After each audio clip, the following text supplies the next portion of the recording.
नमस्कार दोस्तों, राधे राधे, जय माता की। स्वागत है आपका आपके चैनल धार्मिक उपाय में। आज के वीडियो में हम सुनेंगे माघ मास के महात्म का पहला अध्याय। जैसा कि आप जानते हैं कि 26 जनवरी से माघ का महीना शुरू हो चुका है और जिस तरह से गंगा स्नान का महत्व बताया गया है माघ के महीने में, उसी प्रकार से माघ के महीने की कथाएं सुनना, माघ मास के महात्म सुनने का भी शुभ फल बताया गया है। तो कथा शुरू करने से पहले आपसे एक रिक्वेस्ट है, यदि आपने चैनल को सब्सक्राइब नहीं किया है तो मेरे चैनल को सब्सक्राइब कर लें, और यदि आपको कथा अच्छी लगे, वीडियो अच्छा लगे तो लाइक कर दें और आगे शेयर भी कर दें। तो चलिए अब सुनते हैं माघ मास के प्रथम अध्याय यानी कि पहले अध्याय की कथा। महर्षि व्यास जी बोले, प्राचीन काल में मुनि वशिष्ठ जी ने अनेकों फल को देने वाला माघ स्नान का महात्म राजा दिलीप से कहा था। सो हे सूत जी, वह मैं तुमसे कहता हूँ। सूत जी बोले, हे भगवान, मैं आपका शिष्य हूँ, कृपा करके मुझे माघ महीने के शुभ महात्म को लोक कल्याण के लिए कहिए। प्रथम, इसको किसने प्रकाशित किया और इसका क्या फल है? व्यास जी बोले, हे सूत जी, तुम धन्य हो जो लोक कल्याण के लिए तुमने ऐसा प्रश्न किया। सुनो, पार्वती जी के पूछने पर प्रसन्न मुद्रा में बैठे हुए शंकर जी ने माघ मास के जिस श्रेष्ठ महात्मा को उन्हें सुनाया था, वह कथा मैं तुम्हें सुनाता हूँ। यज्ञ के पश्चात स्नान करके ऋषियों के मंगलाचार करने तथा सब नगरवासियों के पूजित होने पर राजा दिलीप अपने नगर के बाहर मृगया खेलने की इच्छा से निकले। मृग के शिकार का प्रेमी राजा दिलीप कोलाहल के बीच पैरों में जूते पहने हुए, नीले रंग की पगड़ी बांधे, कवच धारण कर, उंगलियों में भगनखा पहन और हाथों में धनुष बाण आदि शस्त्र लेकर चले।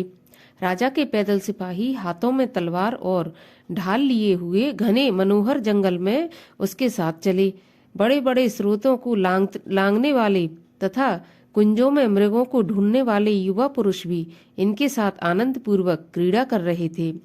सेवकों के चिल्लाने पर कि देखो, यह मृग भागा जा रहा है, मारो, तब राजा स्वयं झपटकर उसको मारता था। फिर इधर उधर वन स्थली में उड़ते मोरों के झुंडों को देखता था। कहीं पर घबराए हिरनियों के झुंड, जिनके बच्चे सब दिशाओं में भाग रहे थे। कहीं सियार भयंकर बोली बोल रहे थे। कहीं गैंडों के झुंड हाथियों की शोभा बढ़ा रहे थे। कहीं कहीं खोखलों में उल्लू बोल रहे थे। कहीं सिंगों के पद चिन्ह दिखते थे। कहीं शार्दूल के नखों से विदीर्ण मृगों के रक्त से भूमि लाल हो रही थी। कहीं दुग्ध भरे थनों में भैंस घूमती थी, जो मानो घर के आंगन की भूमि प्रतीत होती थी। कहीं कहीं वृक्षों की घनी छाया थी। कहीं जंगली पुष्पों से वन सुगंधित हो रहे थे, तो कहीं पर लता ग्रहों पर भौरे गूंजते हुए तोरण सा बना रहे थे। कहीं भयानक बिलों से सर्पों की केंचुली बाहर निकल रही थी और कहीं बड़े बड़े अजगर दिखाई दिए। कहीं दावानल की ज्वाला की ज्योति शिलाओं पर दिखाई देती थी, तो कहीं पर भेड़िया और व्याघ्र के भय से हल्ला सुनाई पड़ता था। कहीं पर कुत्ते खरगोशों के पीछे दौड़े जाते थे। कहीं राजागण सरोवरों पर विश्राम करके आगे जाते थे। इस तरह व्याधों के शब्दों से तथा राजा के शिकार खेलने और खंजड़ी तथा मृदंग के बजने के कलरव से घबराकर एक सारंग मृग जंगल से निकला, जो पृथ्वी पर चौकड़ी भरकर कभी आकाश और कभी पृथ्वी पर दिखाई पड़ता था। इस तरह वह टेढ़े मेढ़े कांटेदार घने वृक्षों के भयंकर जंगल में घुस गया। तब राजा ने उसका पीछा किया, परंतु निर्जन स्थान में मृग को न देखकर भ्रमित हो प्यास से राजा का कंठ सूखने लगा, तालू चटकने लगा, मुख मलिन हो गया, सैनिक थक गए और घोड़े रुक गए। दोपहर के समय राजा प्यास के मारे व्याकुल हो गया। तब जल की खोज में वह इधर उधर देखता हुआ आगे चला। थोड़ी दूर पर घने वृक्षों से घिरा हुआ अति सुंदर एक बड़ा सरोवर दिखाई दिया, जिसके चारों तरफ तरह तरह के फूल खिल रहे थे। जल स्वच्छ था और सुंदर घाट बने थे, जिसमें बड़े बड़े कमल खिल रहे थे। उन पर भौरे गूंज रहे थे। कमलनी के पत्तों से घिरे हुए कमल मरकत मणि के समान दिखाई देते थे।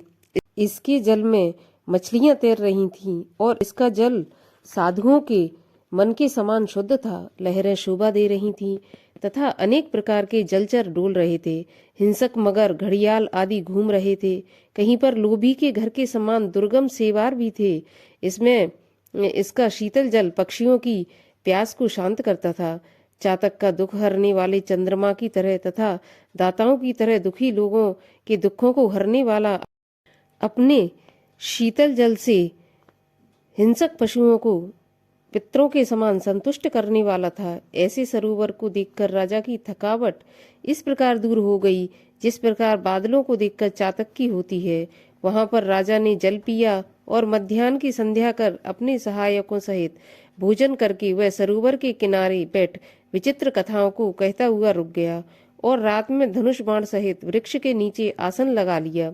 व्याघ्र लोग भी सब दिशाओं में स्थित हो गए और वन में जाल फैला दिया।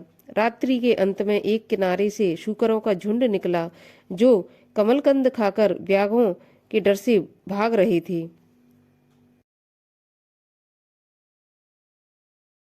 जिससे अनेक शूकर राजा तथा व्याधों द्वारा मारे गए पृथ्वी तल पर गिर पड़े, जिनको देख व्याध गर्वित हो कोलाहल करते हुए प्रसन्न चित्त से राजा के पास पहुंचे। राजा इन योद्धाओं को साथ लेकर उस सरोवर के किनारे से अपने नगर को चला। तब मार्ग में एक तपस्वी ब्राह्मण को देखा। वह ब्राह्मण बूढ़े हीरात बैखानस मत का था। दुष्कर और कठोर नियमों से उसका शरीर अति कृश हो गया था। केवल हड्डियां ही दिखाई दे रही थीं। वह मृग चर्म तथा कोमल वल्कल पहने था। नख, रोम तथा जटा धारण किए वह नियम पालन कर जप करता था। उस वनवासी को देखकर तथा मार्ग देकर राजा प्रणाम कर हाथ जोड़ उसके सामने खड़ा हो गया। तब उस तपस्वी ब्राह्मण ने अलंकारों से यह राजा है पहचान कर परोपकार की दृष्टि से कल्याणकारी वचन कहे। हे राजन, इस माघ मास में पुण्य काल में इस सरोवर का प्रातःकाल का स्नान छोड़कर क्यों जाते हो? यह सुन राजा बोला, हे ब्राह्मण, मैं नहीं जानता कि माघ स्नान का क्या फल है, मुझे विस्तार पूर्वक कहें। और इस प्रकार पहला अध्याय समाप्त होता है। अब अगली कथा दूसरे अध्याय में सुनेंगे। तो अगर आपको कथा अच्छी लगी हो तो वीडियो को लाइक कर देना और दूसरा अध्याय सुनने के लिए चैनल को सब्सक्राइब कर लेना। मिलती हूँ आपसे अगले वीडियो में, तब तक के लिए राधे राधे, जय माता की।